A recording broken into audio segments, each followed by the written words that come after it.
So ends the interregnum, and now Emily Caldwin I will take her mother's throne after a season of turmoil. You will stand at her side, Corvo, guiding her young mind and protecting her from those who seek to exploit her or cause her harm.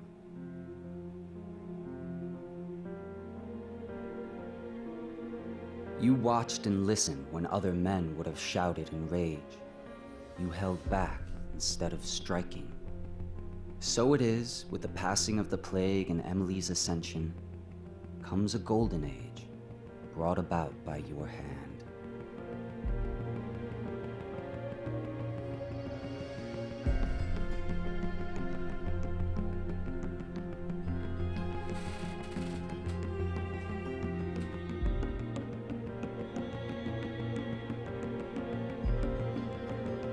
And decades hence, when your hair turns white and you pass from this world, Empress Emily, Emily the Wise, at the height of her power, will lay your body down within her mother's great tomb, because you are more to her than royal protector. Farewell, Corvo. What will history tell us? That the daughter of a murdered empress ascended the throne up a mountain of corpses, carried by an assassin named Corvo? No. They'll say that little Emily Caldwin I came to power in an age of terror and corruption, and that she did her best in a world that is not kind to little girls or empresses.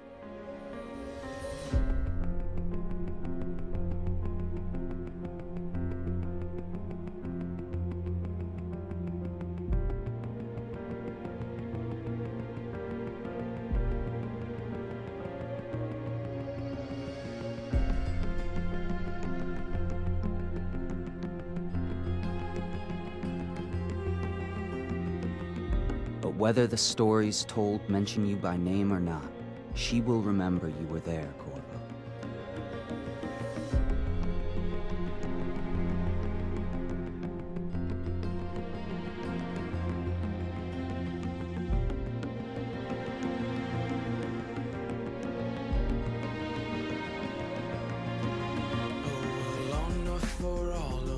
And that, ladies and gentlemen, is Dishonored.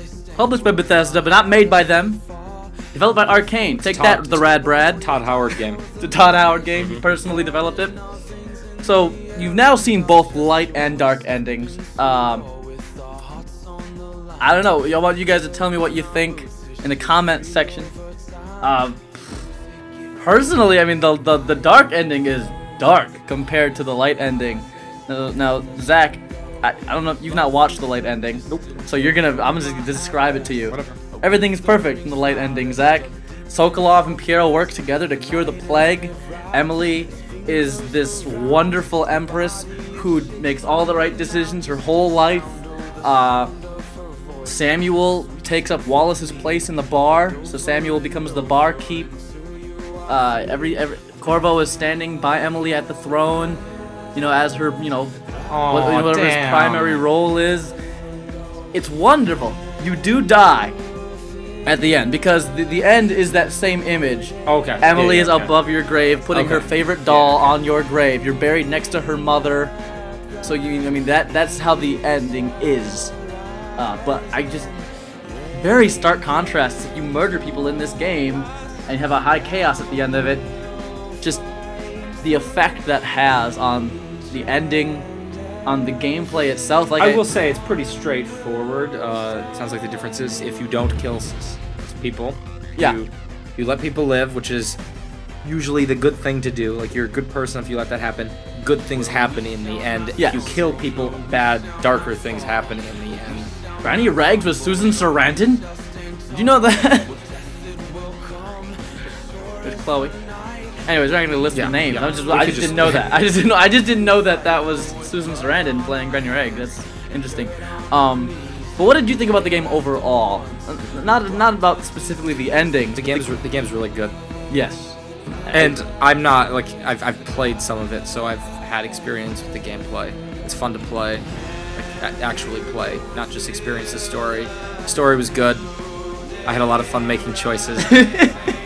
Even if they were weird choices. Yeah, but it's pretty interesting on the general outcome of it, because on a high chaos, you have to take out Martin, Pendleton, and Havelock. But if it's a low chaos ending, Martin and Pendleton are dead because Havelock poisoned them. What I'm happy about is that my choice got Pendleton to live. You did. Your choice. So if you want Pendleton to live, be high chaos, murder everybody but Pendleton. I guess that's one way of going about it. But it's just stark. I mean, even the mission, that final mission there, is completely different. Like not setting wise, but atmospherically. You notice it's raining, it's lightning. There's tons of stuff going on. If you're on a low chaos, it's a bright, sunny day. There's a couple of less guards roaming about. Instead of getting the key from Martin for the elevator, there's a guard by the elevator with the key. That guard we killed at the elevator, he has the key on him, so you can just snatch that from him and take the elevator up without him even knowing you were there. Pete Hines, we know that guy. Matt Gradstaff. We may also know him. Oh, Bethesda.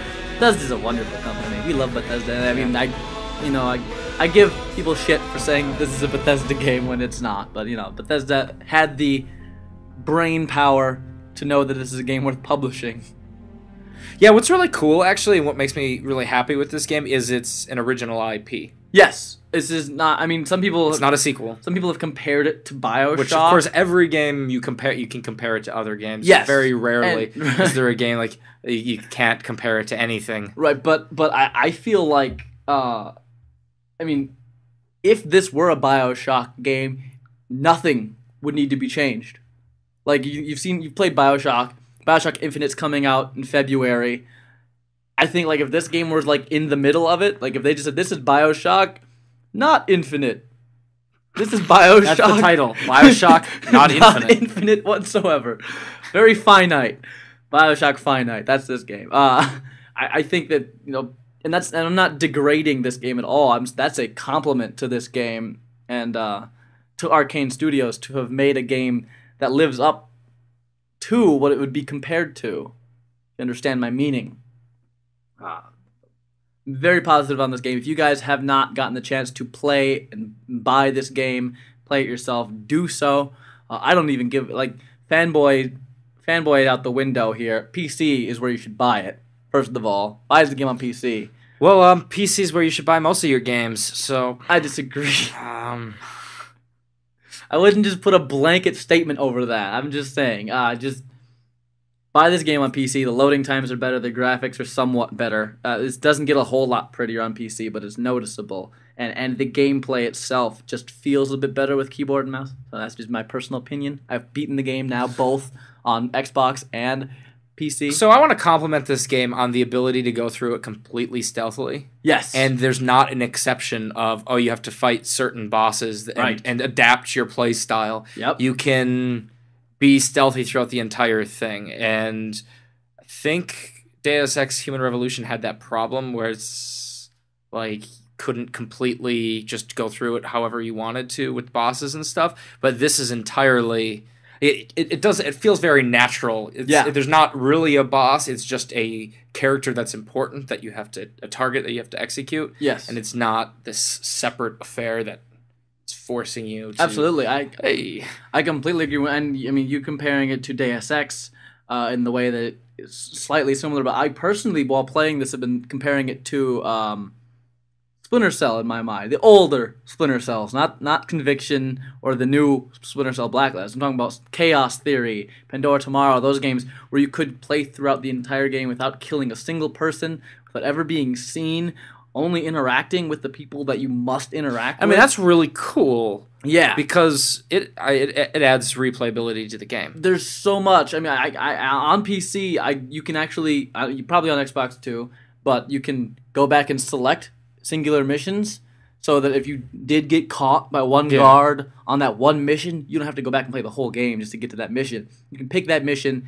and go past that. You can perfect levels, and it's beautiful, and I love it. It has enormous amount of replay value. I loved this game, Zach. I know you did. I did, and I do. You played this game fanatically.